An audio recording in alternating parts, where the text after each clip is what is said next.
இயேசு கிறிஸ்துவின் நாமத்தினால் உங்களுக்கு என் அன்பின் நல்வாழ்த்துக்கள். அதனால் இந்த வேளையில் கர்த்தருடைய வார்த்தை பார்க்கும் பொழுது 1 பேதுரு 3:17 வசனம், தீமை செய்து பாடு அனுபவிப்பதிலும் தேவனுக்கு சித்தமானால் நன்மை செய்து பாடு அனுபவிப்பதே மேன்மையாக இருக்கும். அல்லேலூயா. அதனால் இந்த வேளையில் கூட பார்க்கும் பொழுது நமக்கு நாமே பாடு அனுபவித்து கொள்கிறோம். நமக்கு வருகிற பாடெல்லாம் நாம தான் காரணமே. நாம தான் காரணம். ஆமாம், தீமை நம்ம செய்வதனால அந்த பாடு நம்ம அனுபவிச்சு தான் ஆகணும். நம்ம ஒரு தீமை செய்கிறோன்னா அது என்ன ஒன்று, அந்த தீமை கடைசி வரைக்கும் நமக்கு ஒரு பாடாக இருக்கிறது. அதனால் அப்படி இருப்பதை காட்டிலும் தேவனுக்கு சித்தமானால் நன்மை செய்து பாடு அனுபவி. தேவனுக்கு சித்தமானால் நம்ம நன்மை செஞ்சாவது பாடு அனுபவிக்கலாம், அது தப்பே இல்லை, அது மேன்மையாக எனப்படும் சொல்லி இங்கே சொல்கிறத பார்க்க முடிகிறது.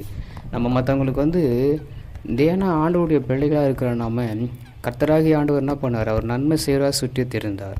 அவர் நன்மை செய்தால் என்ன பண்ணாங்க, அவங்கள நல்லவங்கன்னு சொல்லலை, ஏற்றுக்கொள்ளலை. எல்லோரும் என்ன சொன்னாங்க, என்னென்னவோ சொன்னாங்க இல்லையா, பிசாசு பிடித்தவன், போஜன பிரியர் அப்படின்னு என்ன சொல்லுவாங்க. அது போல் அது மாத்திரமில்லை, நிறைய சொன்னாங்க அவங்கள பற்றி.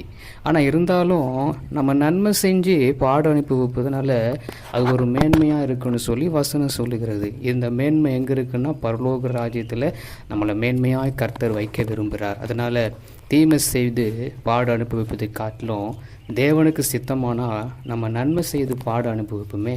அப்படியே நம்ம செவம் போனோம். எங்களை கிருபையாக நேசிக்கிற எங்கள் அன்பின் நல்ல தகப்பனே, எங்களுக்கு வருகிற பாடெல்லாம் நாங்கள் செய்கிற தீமையினால் வந்ததுனால நன்றியோடு துதிக்கிறேன். ஆமாண்டவர், உமக்கு சித்தமாக இருந்து நான் நன்மை செய்து பாடு அனுப்பி அந்த மேன்மையை நான் பெற்றுக்கொள்ள விரும்புகிறேன். என் கர்த்தர் இந்த நாள் முழுவதும் எங்களை நடத்தி அற்புதங்களை செய்யுங்க. அந்த நன்மை செய்ய உமக்கு சித்தமாக எனக்கு கொடுங்க ஆண்டவரே. உங்களுடைய சித்தத்தின்படி நாங்கள் நன்மை செய்து நாங்கள் பாடு அனுபவிக்க நாங்கள் ஆண்டவரே எங்களுக்கு கற்றுக் கொடுங்க. அற்புதங்கள் அதிசயங்களை காணப்போம். இயேசுவின் நாமத்தில் ஆமென்.